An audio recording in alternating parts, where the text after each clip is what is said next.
आता बातमी क्रिकेटच्या मैदानातून टी20 विश्वकप भारत विरुद्ध इंग्लंड हा उपांत्य सामना थोड्याच वेळामध्ये सुरू होणार आहे। सामना मुंबईच्या वानखेडे स्टेडियमवरती आहे। सामना सुरू होईल। अंतिम सामन्यापासून भारत एक पाऊल दूर आहे। वानखेडेमध्ये चाहत्यांची तुफान गर्दी सुद्धा झालेली आहे।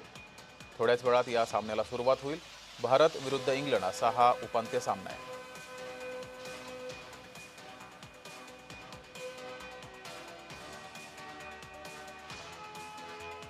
टी20 विश्वकपाच्या अंतिम सामन्यात आधीच न्यूझीलंड पोहोचलेला आहे आणि आता भारत विरुद्ध इंग्लंड हा उपांत्य सामना होतोय। या सामन्यात जो विजयी होईल त्याला फायनलचं तिकीट मिळणार आहे।